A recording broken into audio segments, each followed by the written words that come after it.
Hi everyone, I'm here today with some footage from when I did the 100 Heads challenge recently. This is going to be a long video and I'm kind of sorry about that, so maybe sit down with your sketchbook or some snacks and get ready to watch me do a lot of drawing. I had way more footage for this too, but I ended up cutting a lot of it out because I kind of realized I was like, oh, I actually don't need that much footage. So yeah, this video ended up being way longer than I anticipated, to the point where I almost split it into two videos, but I was like, nah, I'll just throw it all together and make one really long video. So I thought it'd be fun to start my new sketchbook with the 100 Heads challenge because it's something I've always wanted to do, and have never really, had the time to sit down and do, because it's a lot. It's 100 heads in 10 days. I didn't do this consecutively because I knew that I'd have some life stuff getting in the way. I knew I'd be working some of these days. My girlfriend was supposed to have oral surgery when I was originally doing this. It got pushed back, but I thought I was going to need to be taking care of her. There was just a lot going on. So I was like, you know what, I will just do this as close together as I can and see what happens. Overall, it was pretty fun. I do have some thoughts and opinions about this, and if I were to do it again, I would definitely do it differently and bend the rules a little bit more. I honestly kind of feel like 100 was excessive. I kind of feel like it should be maybe the 60 heads challenge, because that's when I started peaking, and it was just kind of like a bell curve of the middle set of heads were really good to me, and then the rest were kind of like doo-doo garbage. Yeah. So that was a lot. It was a lot. It kind of started to feel like a chore at the end, but I am proud of myself for sticking through with it and pulling through. The sketchbook, if you are wondering, is the Handbook Co. Cadmium Green Portrait style, I think. It was 10.5 by 8. And I've used Handbook Co. sketchbooks before, and I used to not really like them as much. I kind of hated the last one I had, but it was also really small and square and awkward, and I'm having a lot more fun with this one. It's also really pretty. I love the color. That's the main reason why I bought it. And I put a lot of really cute stickers on it, and it makes me so happy. Sometimes I just sit and stare at the cover of this sketchbook because I love the way that I decorated it. I'll talk more about the stickers and everything in a sketchbook tour in the future, I'm sure. But yeah, this is my 100 Heads challenge video, and I don't even know what else to say. I was mostly inspired by Little Star Nerd. They just recently posted a video about redoing it, and I can't remember if I had already been planning on doing it and then they posted about it, or if they posted and then I was like, I should do that. I don't remember. But their tips were very helpful, and honestly more helpful than the original video by, oh my god, I can't remember his name. The original creator of the challenge. I know it's called the Med's 100 Heads Challenge in some places. So, Med, whoever he is. His video is also helpful, but I really liked Al's video on it. And honestly, I thought this was going to be a really good warm-up for Art Fight. And it was. I really loved my first couple of Art Fight attacks because I was coming fresh from drawing nothing but faces, and it really taught me a lot about lighting and proportion, and I was realizing things that I was drawing wrong before, and was able to start correcting myself in my personal work, which was my main goal from this, besides just getting the challenge done. I did want to improve a little bit on my facial skills, I guess.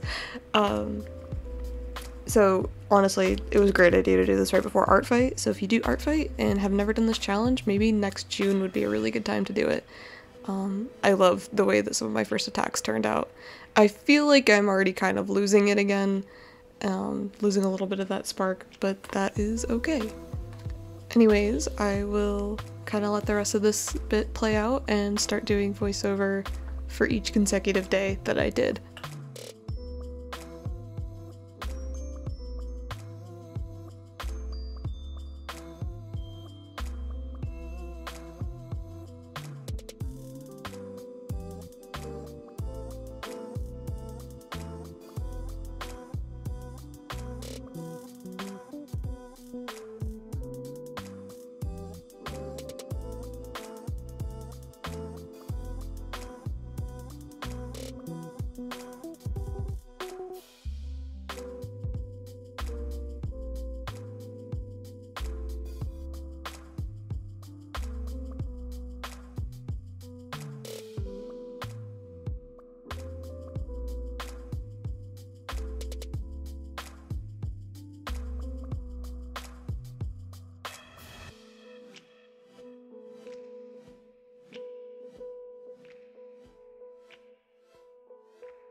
So I have to be kind of brief here because I didn't include a lot of footage from day one.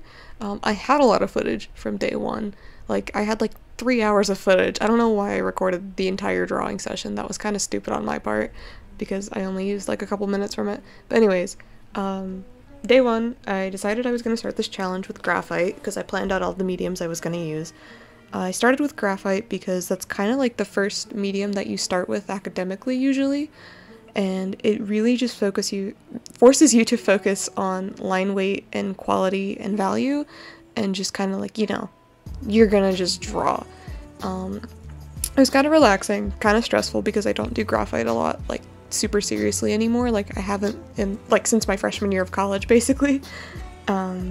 So it was kind of interesting just sitting down with graphite again. It was fun. My favorite heads from this day were 2, 3, and 5. I think those are my best. There are definitely some things I would fix. Some of them are kind of wonky, but overall, I think from it being my first day, I did a pretty good job. I also put down some graph paper because some marker had bled through from the first page of the sketchbook, and I really liked the effect that it brought and what it brought to the spread as a whole. Like, I don't know, it just kind of gives me like the same vibes as like drawing on the back of your math homework or something. And I like the green tape and like accents that I did because I wrote 100 heads challenge to, I don't know, just mark that this was the start of the challenge. Yeah, overall not too shabby for it being my first day, but I did work really slow. Like, it took me like 3 or 4 hours to do all of this, and I knew I'd have to pick up the pace with the next couple of days.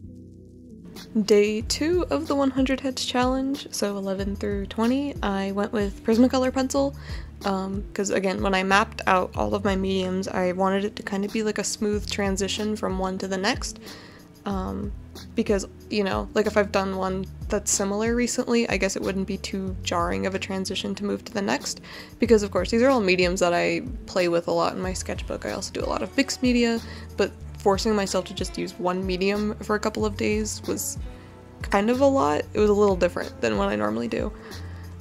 So I decided I was going to do Prismacolor pencil because that just kind of felt like the next natural jump from graphite, because again, very similarly, you focus on value and line weight and quality and just kind of like shapes, but also adding color into the mix was pretty interesting. I decided to play it safe and I went with monochrome, and I really like this kind of like rainbow transition that it added throughout the spread. I don't like the washi tape that I added. I kind of wish I had done something different, and I think it's kind of weird that some of them have color blocks and some of them don't. But overall, these turned out really nice and were really, really fun. Like, I think I just put on like the new episodes of Stranger Things and just like sat back and worked on these for like 2 hours, and it was great. Looking at the spread now, I think it's kind of hard for me to pick a favorite. I like 14. I remember I really liked 15 as I was drawing it, but not so much now. 18 is pretty fun. I really like 19. Like, I don't know. I think I really like these like more solemn kind of expressions and like just the soft, grumpy look. Weirdly enough, like my most favorite part about drawing a lot of these faces, I really liked like shading eyelids. I don't know, like something about this challenge just really taught me about drawing eyelids and eyes, and like I feel like I draw them a little different now and I'm a lot more conscious of them, and it's been really fun. Like even like now when I like do personal work, like I'm doing art fight attacks right now, or Patreon stuff, or commissions, or just fun drawings, I'm like, oh my god, I get to shade the eyeballs, this is exciting. Yeah, overall, I worked a little bit faster this day. I'm a little bit more comfortable with Prismacolor than I am with graphite, because I like doodling with pencil a lot. I love doing monochrome kind of color palettes like this. So this was a little bit more in my comfort zone. Looking at them, I really liked the heads that I had for this day too. Like I feel like they were a little bit samey, but also a little bit more, I don't know, like just there's a little bit of variety here that I like. My biggest beef with the 100 heads challenge, as I'll probably talk about this later too, is I feel like the order of the heads and the selection of some of the heads kind of sucked. Like, it starts out with like a lot of conventionally attractive, thin, young people, and then it just kind of moves into weird, like, fantasy character design sculptures that, I mean, like, I understand the appeal of drawing them, but, like, also drawing, like, 20 different angry, screaming Clash of Clans looking men, and not drawing, like, any old women, and, like, barely drawing any fat women, kind of irritated me. And I'll talk about it a little bit more later, but I ended up switching reference boards for the last 2 days, and I started using Little Star Nerds. I started using their board instead because they had a way better selection of heads, and I was like, I cannot keep drawing fucking goblins. I love goblins. I cannot keep drawing fucking goblins. It wasn't helpful anymore. I didn't really feel like I was learning. I just kind of felt irritated. So that was a good move. But for this spread, I think the head selection was pretty good. I feel like I was learning. It was, you know, useful for me to be doing this still at this point. So yeah, that's what I have to say about day 2.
Day 3 was really interesting for me, and I really like this day a lot. I decided to switch to crayon for my next medium because, you know, like, I know in other countries they call colored pencils pencil crayons, which I think is funny, and I mean they're both like colorful, waxy drawing utensils, so it makes sense.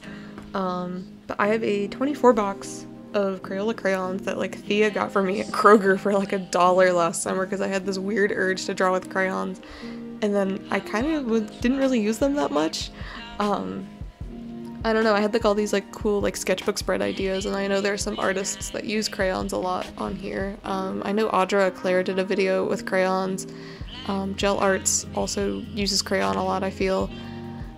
So I was like excited, and I didn't really use them, so this was like my chance to like bust out the crayons, and it was really fun and interesting, surprisingly, because it's such a limited palette, and trying to do monochrome with these only 24 crayons was just a really interesting challenge. They're very soft, and you can't get like a lot of hard lines or shapes. It's really hard to do that. They're so stubby that like, you know, it's very easy to mess up and make look gross. I think overall I did a pretty good job. My favorite heads from this spread, I like 22 a lot. I'm looking, at the time I really liked 29, but now I'm leaning a little bit more towards 28, which is funny because I hated 28 when I first drew it. I realized that it was easier the bigger I drew the heads, so I'm kind of wanting to do like a really big like full page crayon piece in the future in this sketchbook. Yeah, the smaller I drew the heads, definitely the more difficult it was with crayon. Lesson learned, which is weird because you'd think I would just remember that from like being a kid or, you know, whatever, but I didn't really think about it because I haven't done any serious art with them in a long time. Blending was kind of interesting. Sometimes I would do just more of like a hatching, like colored pencil kind of approach, and then sometimes I would use them more like oil pastels and press down really hard and try to blend that way. A couple of times I got out a white crayon and tried to use that to blend, and it kind of worked and kind of didn't at the same time. It was really interesting. I got a lot of like, you know, knowledge and improvement out of this day, I think, and I was really ramping up towards that peak in the middle here. Like, I was definitely improving at this point. Fun time. I really liked the heads that were for this day too. I feel like there was a way better variety. There was a pretty good mix of masculine and feminine. 22, you had the child's face. Not as much age variety here as I would have liked, and definitely not as much body weight variety. But overall, I think this was one of the more interesting days that I drew.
Day 4 is one of my favorite days that I did, actually.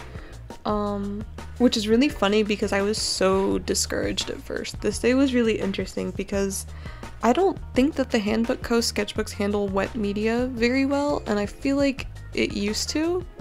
I feel like that used to be like the main appeal of these sketchbooks, is that they were like fancy, bougie, like watercolor sketchbooks.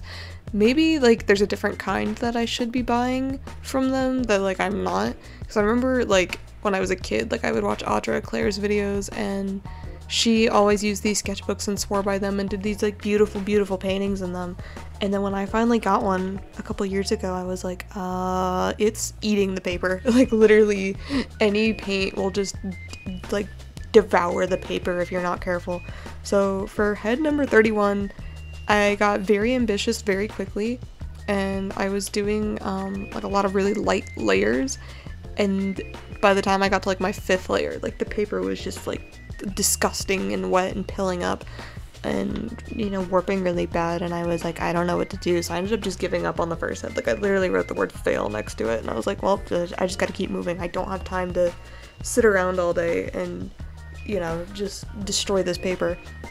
So head number 32, which was my next head, got a little bit better, and as I moved on throughout these heads, I kind of figured out like the sweet spot between going too dark and going not dark enough.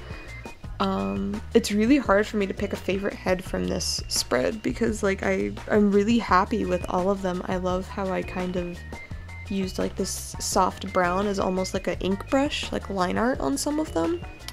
I love like the color scheme that I went for, this like kind of like brown, like sepia, I never know how to say that, sepia tone. The little stars that I did in Posca pen to like kind of, you know, fill in this negative space. I love how this looks as a spread as a whole.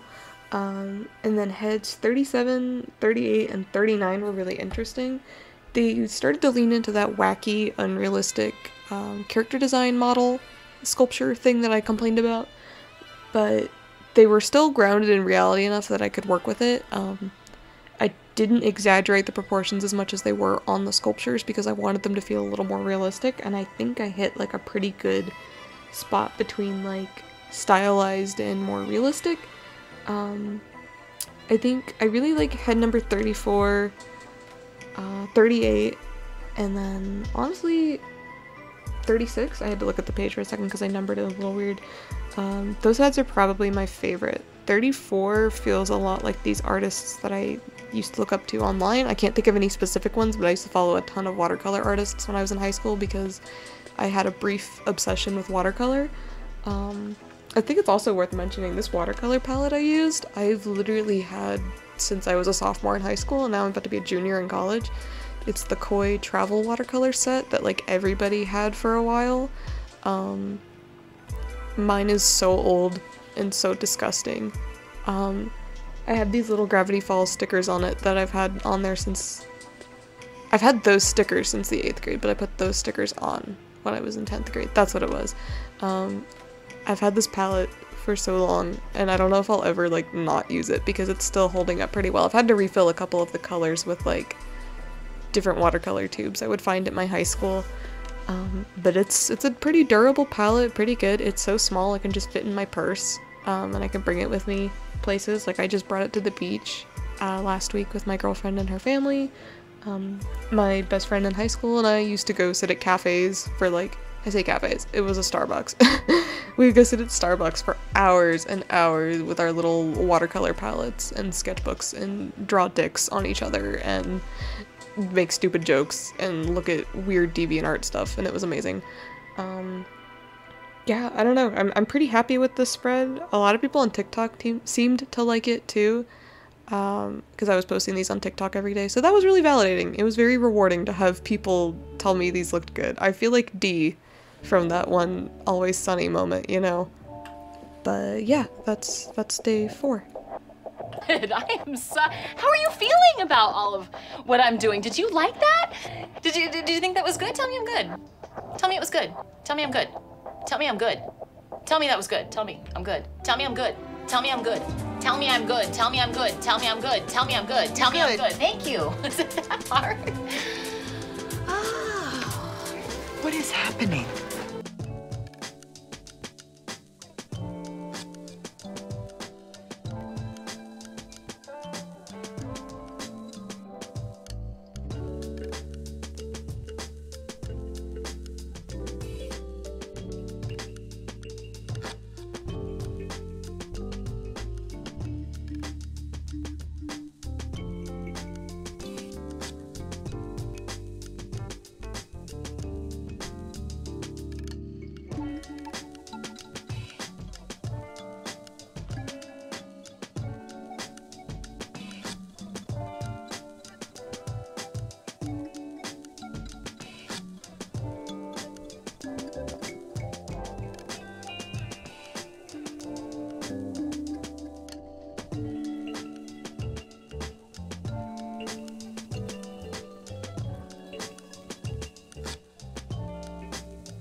Okay, so day 5. Day 5 definitely proves my theory that, like, you're gonna peak in the middle. I mean, maybe not. Maybe, like, other people, like, can't relate. So maybe I shouldn't speak on behalf of anybody. But it proves my theory that I peaked on day 5 and it was kind of downhill from there. Day 5, I chose water-based markers, so that includes Crayola markers and Tombow markers. And I'd also like to mention, I forgot to mention it in my last little bit of voiceover on day 4, I fucked up. I wrote out this whole like little sticky note with all the mediums I was going to use on which day, and I had it planned to go like flawlessly like transitioning. So I was going to go from Crayola crayon to Crayola marker because I was thinking like budget art supplies. I did ended up using a lot of Tombow to kind of, you know, like liven it up because like Tombows are basically like Crayola markers but fancier. I love Tombow markers, they're like one of my favorite supplies. But Crayola markers pretty much are the same, they're just, they don't last as long and the tips are a little shittier. So I was like, yeah, I'm gonna just like do one and then the other, and like a dum-dum, I just didn't even check when I did day 4 and I was like, yeah, the next day is watercolor, obviously. So that was on me, I goofed. Yeah, same as before, sat down, watched the new Stranger Things episodes, worked on this for a while, and this is my favorite spread, like 100%. I think there's a really good variety of heads here. I love the colors that I picked, I love the way that I drew everything. I don't know, I feel like I killed it on this day, like I am really, really proud of how I did this day.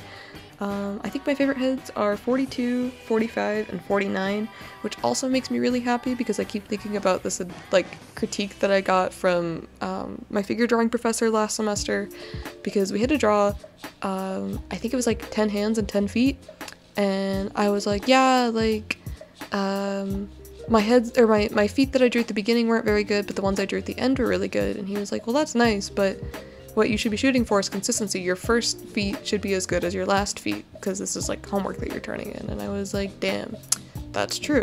So I like this because it shows that I was able to remain consistently good. And I know the point of this challenge is to improve, but it's also kind of satisfying to know that like I started strong and I finished strong on this day. I love 45 so much. I've never really drawn anything like that, but just like that kind of like seafoamy teal green color scheme, the weird beard, I don't know, just like my brush strokes and my line quality, like I'm really proud of myself for that one, and I'm pretty bad at like complimenting my own art a lot of the time. Like sometimes I think I'm hot shit, but usually I just think I'm shit. So it was just satisfying to do this spread and pull it together. You got some statues, you got some old people, you got some young people. Again, I wish there were more old women in these boards, and I wish there were more fat women in these boards. But I think it's just like a good overall variety mix. This is also the most popular one that I did in terms of like social media engagement, which I try not to think about too often, but this one got more likes on TikTok than the others, which again also just like validates me and like shows me that I'm probably right that this was my best work from this challenge. I don't know, maybe not, because you shouldn't actually base all of your, you know, self-esteem and whatnot on social media, but whatever. Anyways, people on TikTok liked this. I liked this. It was a fun spread to work on. Like, I love this marker, these markers, they're like my comfort zone too, so maybe that's a, you know, contributing factor. But yeah, good times all around.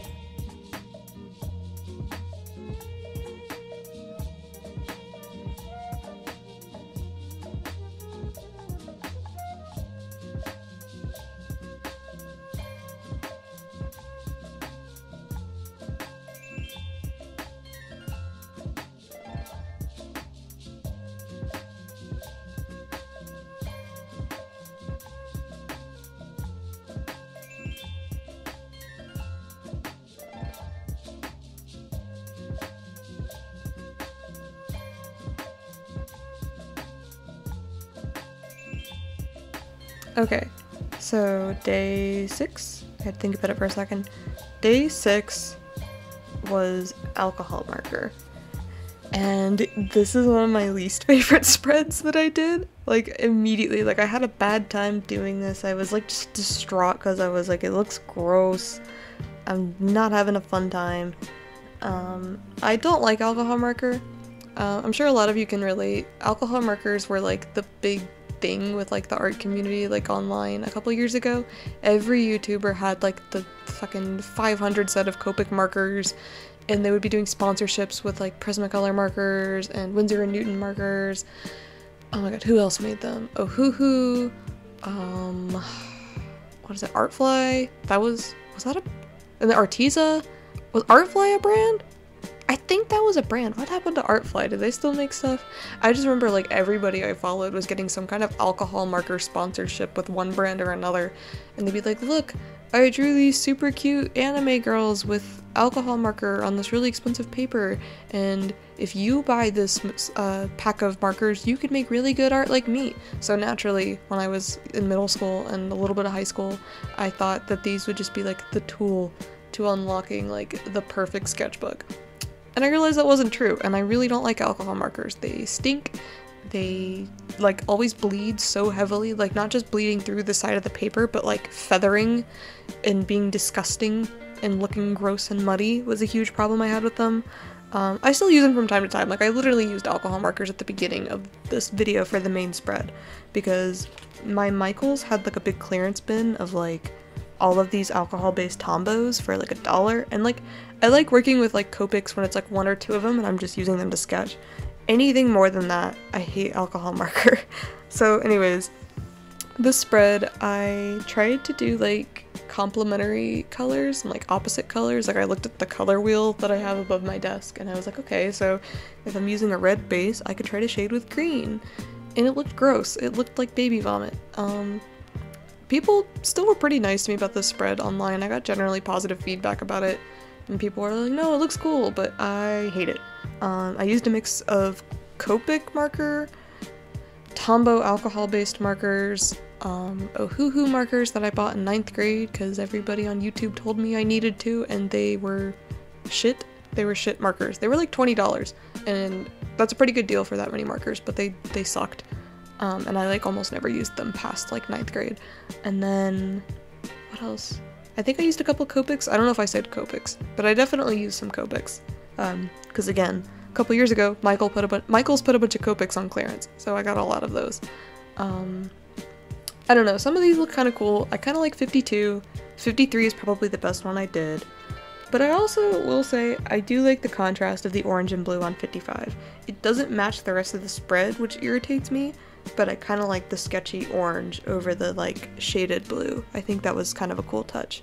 Overall, not my favorite. I struggled a lot. Head 60, I literally changed so much from the reference. I don't remember what the reference looked like, but I knew that I didn't like how the reference looked. It was very cartoony, so I tried to like bring it back down into more realistic proportions. I don't know, just not my favorite.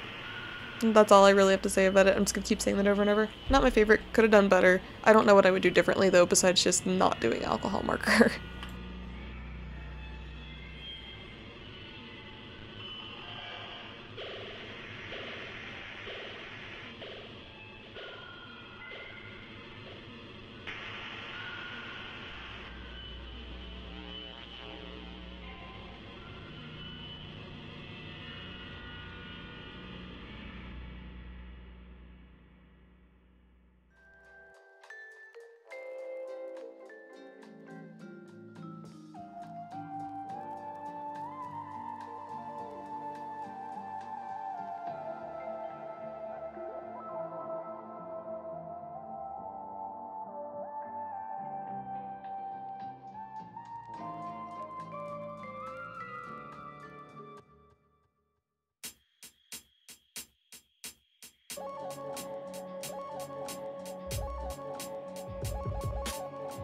Alright, so day 7, right? I have to think about it for a second. 7, 8, 9, 10. Yes, this is day 7.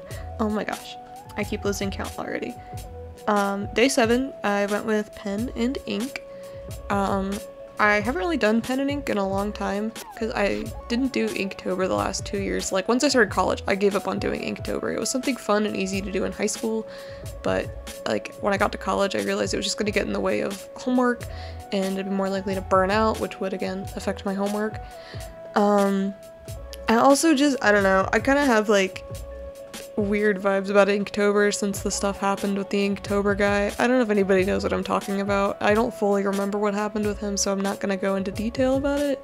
But I remember like some shady and kind of scummy things happened, and that just kind of disappointed me. But I used to love Inktober. I even won a contest that Blick had one time for Inktober at my local Blick, and I got a bunch of supplies when I was like 17, and it was like Christmas. It was the best day ever.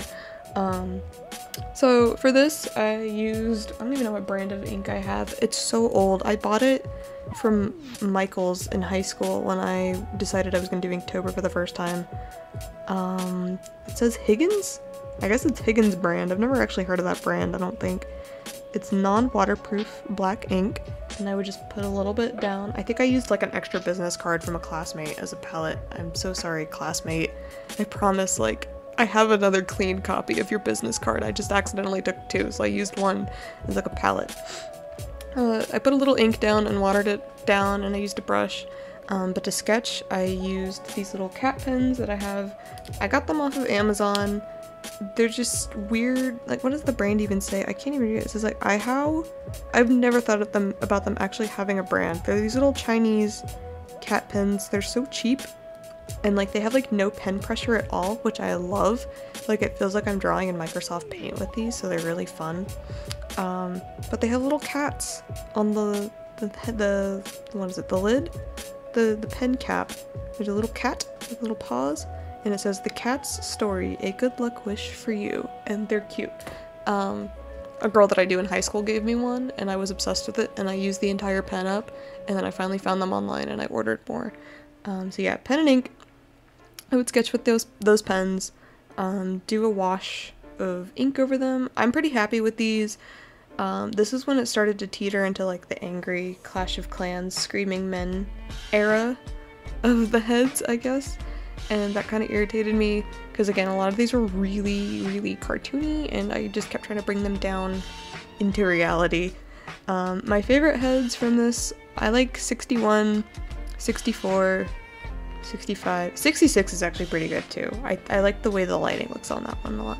I think looking at it, 64 and 65 are probably like my 2 favorites because I don't really draw a lot of like big burly men. So it kind of forced me to do that and figure it out a little bit more, and their beards turned out so fluffy, and I like the hooked noses that they both have, and they're kind of facing the same way so they look cool side by side. Like it kind of looks like a grandfather and a grandson, I don't know. Yeah, I'm pretty happy with this spread, despite having not touched pen and ink in like 2 years. That's really all I have to say about it. I don't know. just want to be like, cool spread over and over. So yeah, it was also definitely like bouncing back after my alcohol marker fiasco. I will say that. Like, I did start to feel a little bit better. I was just like, I can't have a repeat of yesterday. That was bad.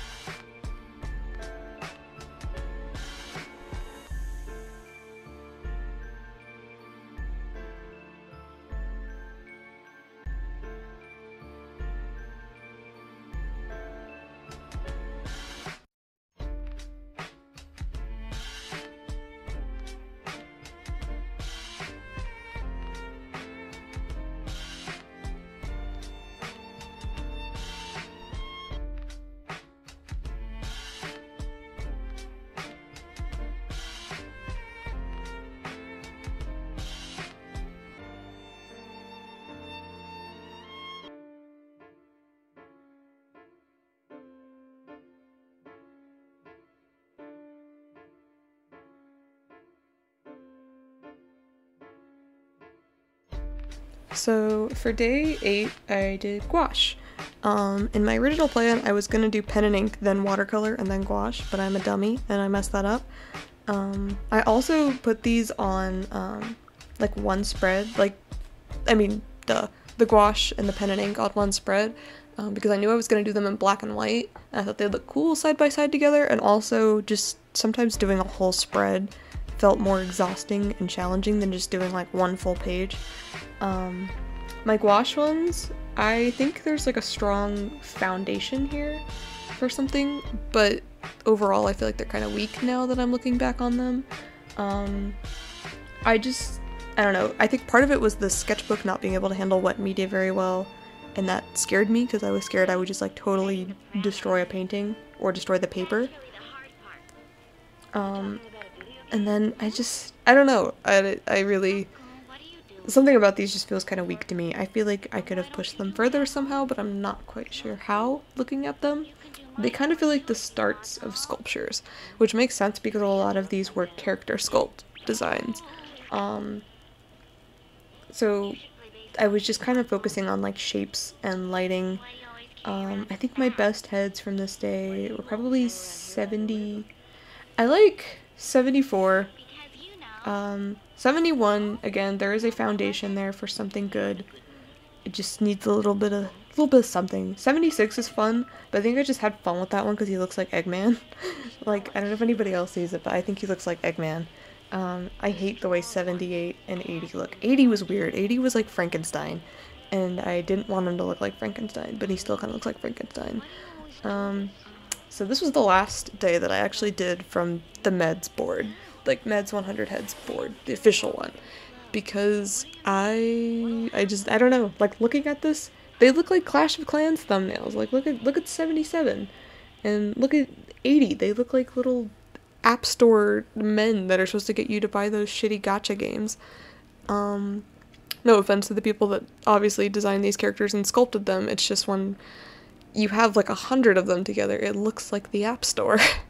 So I pieced out on that board after that because I looked at the next day and I was like, this is not like beneficial to what I'm trying to accomplish here. So after this I switched to Al's board, and yeah, if I were to do this challenge again, I would just straight up use theirs. If you're going to do this challenge, I would use Al's board. It's a lot more diverse, a lot more fun. I was like learning things again, enjoying the process a little bit more. So yeah, I don't know, this day it really just felt like a chore. I felt like I was sluggish and slow and struggling and not having fun anymore, and I was like, I just gotta get it done, yeah, I don't know, those are my thoughts on that day.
Day 9, I did Posca Pen, and like I just said, I switched to Lil Star Nerd's board and started having fun again. Not complete fun, because Posca Pens stress me out. They're a total enigma to me. Yeah, I don't know, but still, I was jumping back on the having fun with things train, and I think, oh yeah, this day I was watching Barry. I think I watched like most of season 2 of Barry when I did these. Which is an amazing show, by the way. It's so good. I could talk about that show for a while, but I won't, because you're here for art and not Bill Hader. So I have a pretty big set of Posca pens that Thea has kind of lent me for like the last year, as in she hasn't really asked for them back and was like, whatever. I used to really want Posca pens because Posca pens were like the next Copic marker a couple years ago. Like, people were like, oh, I hate Copic markers, but I love Posca pen, and everybody had them, everybody was using them, and I was so jealous. So Thea finally let me use her big set, and I had a little set when I was in high school, but they were the fine point ones. My best friend got them for me for Christmas when we were in high school, but they were like really, really fine point, so you couldn't do these big pieces with them. They were fun to sketch with and fun to like draw dicks on each other's legs at Starbucks with, but these ones, I don't know what tip they are. They're not the biggest tip, ha ha ha. I think they're like medium-sized nibs. They were medium-ish, so I was able to draw kind of small with these. And my process for these is I would just like pick a couple of colors that like went together, like they were, you know, different palettes. And I would just like block out the head and then add details over. It was kind of interesting because I had to work on like 2 at a time, so I could work on one while the other dried and then like just go back and forth. I think my favorite heads, I like 82 a lot. Like, there's something about like the lips and the eyes on this one are very satisfying to me, like the way the colors kind of pop on those. And I like 83, and I kind of like 88, and well, 86 is kind of cute too. This is kind of hard to pick, but I can tell you which ones I hate. I hate the rest of them. I like those and I hate the rest, but I also I'm unfamiliar with this medium, and I was switching to a new board, and I was kind of grumpy about the day before, so I'm just trying to be like gentle with myself. And again, a little bit of burnout here. I was kind of just pushing through at this point, like I'm almost there, because I saw so many people on like TikTok, like people commented on my videos and they were like, oh, I did this challenge and I only made it to day 80, and I'm like, no, like I gotta like finish. Yeah, Posca pens are so weird to me. Like, I don't fully understand them yet.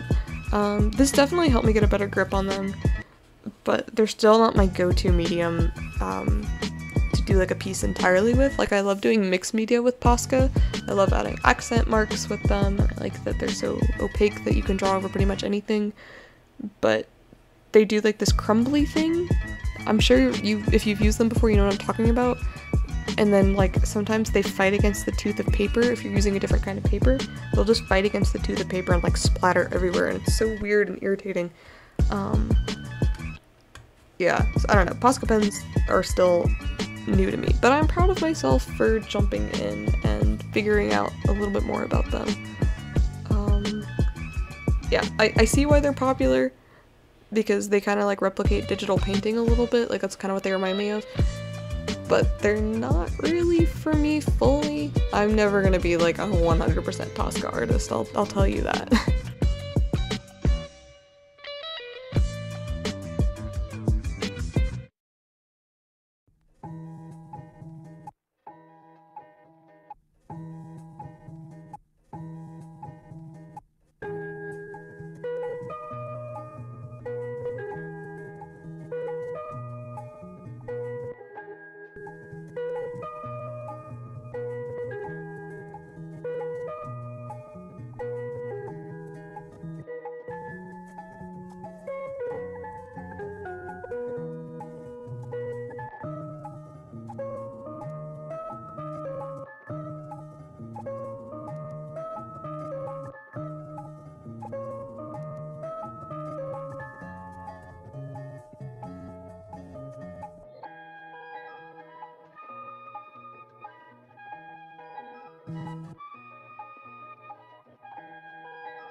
And here we are at the last day.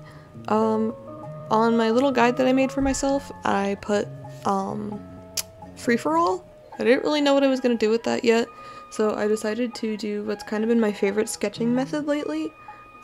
I've mentioned them many times at this point, the alcohol-based Tombow markers that I got for like $1 each, and I'm obsessed with. I would block out the reference and then draw on top with pen, which is something I've been doing a lot lately. I did that a lot at the end of my last sketchbook and I loved it, so I was like, oh, I'll just do that because that's what I'm like comfortable with. But my two favorite of these Tombows started just like dying on me during this, and I was so stressed out trying to get this done. And I'm also really sad because like I don't think my store has them anymore. I almost never go to Michael's, but I was doing some last minute cosplay stuff with my girlfriend, so we went and I found them, and I'm bummed. I'm really bummed because I don't know if they have them, and I want them. I don't know, I might go look. Overall, not my favorite, but not my least favorite. Some of these are pretty cool. Like, I think 93 is kind of fun. It's outside my comfort zone a little bit. 94, 95, 97, pretty cool. I don't like 100. 100, it sucks. It sucks that, like, I don't like the last head. But they can't all be winners. Yeah, not a whole lot to say about this page. I just was like, gotta get it done, like, oh my god. I think I probably spent like an hour on this spread, like not very long at all, because again, I was drawing in like a medium and like kind of style that was in my comfort zone. It's what I've been doing. They were pretty simple too, because I mean, it's just pen sketches over some marker blocking. Yeah, I don't know. I don't have a whole lot to say about this, besides I'm just like, yep, I did it. I did the 100 heads challenge. So yeah, those are my very brief thoughts on day 10. Funny enough. Like, I feel like that matches the energy I put into it. It was just like, oh thank god, it's over. So in conclusion, with, you know, having now done the 100 heads challenge, I really think the biggest tips that I would recommend going into it is planning first and kind of setting yourself up with different mediums to try each day. Not only will this keep it like fresh and interesting, but also it'll kind of force you to, like, you know, go outside of your comfort zone more than you already might be with this challenge, and, you know, just it adds variety and makes things fun. I also would maybe recommend sticking to the board for the first couple of days, but if you have the problem that I had where I started to get bored or not really like having fun anymore with the references provided, switching it up and finding your own references or using other people's boards. Like, again, Lil Starterd's board was awesome. I loved it. There's plenty of references out there on Pinterest, and if there's like a certain, I guess like maybe like age group or body type or sex that you've been having a hard time drawing, maybe like, you know, pick out references for things that you specifically would want to improve upon. For me, it was just kind of a broad, I want to draw more people thing. Like, I already draw so many people, but I, you know, wanted to get better at certain aspects of doing portrait work. So for me, I didn't really have anything specific I wanted to work on, but if there's anything specific you want to work on, that would be great. I think the best time to also do this challenge would be if you're a student. I think summer, if you don't take summer classes, or maybe like a winter break would probably be your best bet. You'll be able to dedicate a couple hours a day to it. Cause it's gonna take some time. It's definitely something that you need to have at least 10 free afternoons or nights or even mornings to sit down with your sketchbook and really put in the work. I loved doing this as a warm-up for Art Fight. I think like June is probably the sweet spot of doing this if you don't take summer classes again. Really, that's it. Just like have time, be prepared, know what you're getting into, and stick with it. Don't have super high expectations the first couple of days. Don't be too hard on yourself if you don't like what you're putting out. And I mean, again, if the challenge isn't working for you, I also think it's okay to quit. Like, I know I said earlier, like, I really just wanted to get it done, but also, you know, nobody's forcing you to do this. Nobody's gonna shame you if you don't finish. I think really just make sure you're still having fun with it and getting something out of it. That's the best I can say. So if you've made it to the end of this video, I'd like to thank you for listening to me ramble for like an hour. Really quick, I will plug my Patreon, patreon.com/marmsart. I have monthly stickers and prints, and I post YouTube videos early. I post like art that I'm not going to post anywhere else, like sketches and, you know, works in progress. I also am opening a shop. As of the time of I'm recording this, it's not out yet, but I'm sure it will be by the time this video goes up, where I am selling leftover stickers and prints, and eventually we'll be bringing some new designs to that as well. That would be really awesome if you checked it out, if you want to get some cool stickers and stuff. My patrons also get early access to like shop updates, like they all got the link last week. What else? If you want to check out my other socials, marms.art has everything from my Twitter to my Instagram to my TikTok, to a Tumblr that I never use. It's got everything you could ever need from me on there, so it would be cool, again, if you checked that out as well. That's pretty much it for this video. Thank you for sticking around, and I will see you in my next video. Bye.